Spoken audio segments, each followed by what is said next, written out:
Bismillahirrahmanirrahim. Assalamualaikum warahmatullahi wabarakatuh. Alhamdulillahi ala ihsanih wa syukru lahu ala taufiqihi wa amtinanih. Ashhadu an la ilaha illallah wahdahu la syarika la ta'ziman li sya'nih. Wa ashhadu anna Muhammadan abduhu wa rasuluh ad-da'i ila ridwanih. Salawatullahi wa salamuhu wa ala ikhwanih. Para pemirsa dimanapun Anda berada, alhamdulillah kita bersyukur kepada Allah subhanahu wa ta'ala. Di hari ini kita masih dalam keadaan sehat walafiat, melaksanakan ketaatan kepada Allah subhanahu wa ta'ala. Karena segala macam aktivitas yang kita akan lakukan, semuanya akan dimintakan pertanggungjawaban di hadapan Allah subhanahu wa ta'ala. Nabi kita yang mulia sallallahu alaihi wasallam bersabda dalam sebuah hadisnya, hadis yang diriwayatkan oleh Imam At-Tirmidzi dari sahabat Bara' bin Azib radhiyallahu taala anhu.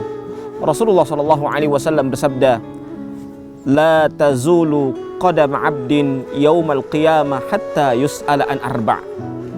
Tidak akan bergeser kedua kaki seorang hamba sampai dipertanyakan 4 hal. 4 hal itu apa saja? Yang pertama, kata Nabi Muhammad SAW, an umrihi fima afnah, tentang umurnya, kemana dia habiskan umurnya tersebut. Kadangkala orang bangga ketika bertambah umurnya, bahkan dia melakukan acara kebanggaan dia karena bertambah umurnya. Seharusnya ketika bertambah umur bukanlah buat acara yang meriah, tetapi yang dia lakukan apa? Ta'ziyah. Sebagaimana perkataan Hasan Al-Basri, beliau mengatakan apa dalam sebuah perkataannya? Innama anta ayyam, sesungguhnya kalian itu adalah beberapa rangkaian hari. Fa idza ba'dha ayyam dhahaba ba'dhaka. Apabila pergi sebagian hari, maka pergilah sebagian umurmu. Para pemirsa yang dimuliakan oleh Allah subhanahu wa ta'ala, mari kita menghitung. Dalam sehari kita tidur 8 jam menurut aturan dokter. Kalau kita sudah berumur 30 tahun, berarti 10 tahun kita pakai untuk tidur. Kalau kita berumur 60 tahun, berarti 20 tahun kita pakai untuk tidur. Belum lagi waktu yang kita pergunakan, waktu yang sia-sia, waktu yang tidak punya manfaat. Padahal Nabi kita yang mulia sallallahu alaihi wasallam bersabda dalam sebuah hadisnya yang diriwayatkan oleh Imam Bukhari dan Muslim dari sahabat Abu Hurairah radhiyallahu taala anhu, Rasulullah sallallahu alaihi wasallam bersabda, "Min husnil islamil mar'i tarkuhu ma la ya'nih." Di antara tanda baiknya Islam seseorang adalah dia meninggalkan hal-hal yang tidak bermanfaat. Maka pergunakan umur kita dengan sebaik-baiknya. Jangan sampai umur berlalu begitu saja.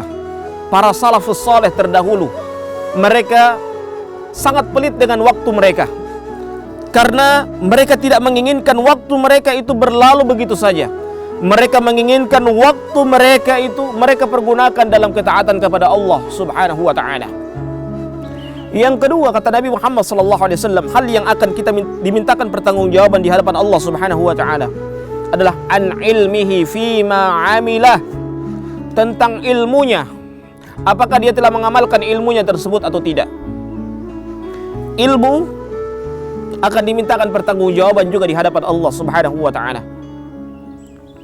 Allah subhanahu wa ta'ala berfirman di dalam Al-Quranul Karim, di dalam surah Al-Baqarah, ketika Allah menyebutkan ata'muruna an-nasa bil birri wa tansawna anfusakum wa antum tatluna al-kitaba afala ta'qilun. Bukankah kalian mengajak seseorang untuk melakukan ketaatan kepada Allah subhanahu wa ta'ala, melakukan kebaikan, wa tansawna anfusakum, sedangkan kalian melupakan diri kalian. Afala ta'qilun, tidaklah kalian berakal? Maka ilmu ini jangan hanya sekedar bahan untuk kita jadikan sebagai diskusi. Kalau ilmu itu kita jadikan sebagai bahan diskusi, berapa banyak orang yang berilmu. Di muka bumi ini banyak orang yang berilmu, tapi kurang orang yang jujur. Keilmuan itu harus juga dibarengi dengan keimanan. Sehingga ilmu itu akan menjadi berkah kalau dia beriman kepada Allah Subhanahu wa taala. Kalau dia beriman kepada Allah Subhanahu wa taala, dia merasa muraqabatullah, merasa diawasi oleh Allah Subhanahu wa taala, sehingga dia tidak berani mempergunakan ilmunya untuk menipu orang lain. Dia tidak berani mempergunakan ilmunya dalam hal-hal yang mendatangkan kemurkaan Allah Subhanahu wa taala. Yang ketiga adalah an malihi, tentang hartanya, min aina tasabahu wa fima anfaqah. Tentang harta ini akan dimintakan pertanggungjawaban dua hal, dari mana dan kemana. Kadangkala orang hanya mengumpulkan harta dengan sebanyak-banyaknya, tapi tidak pernah melihat apakah harta yang dia kumpulkan itu harta yang berkah atau tidak. Ingat, para pemirsa yang dimuliakan oleh Allah Subhanahu wa taala, harta ini, semakin banyak harta kita, maka akan semakin lama juga hisapnya, akan semakin berat juga hisapnya. Semakin banyak harta kita, maka semakin banyak pula yang akan dimintakan pertanggungjawaban di hadapan Allah Subhanahu wa ta'ala. Begitu juga kemana harta kita akan dikeluarkan. Karena harta ini hanyalah titipan dari Allah Subhanahu wa ta'ala. Jangan sampai kita terlalu cinta, karena cinta itu kadangkala membawa kebinasaan kalau sudah berlebihan dalam cinta tersebut. Cinta itu akan berguna ketika cinta kita pergunakan dalam hal-hal ketaatan kepada Allah Subhanahu wa ta'ala. Dan yang terakhir adalah an jismihi fima ablah, tentang jasadnya, kemana dia pergunakan potensi jasadnya yang dia miliki selama ini. Jasad akan dimintakan pertanggungjawaban di hadapan Allah Subhanahu wa ta'ala.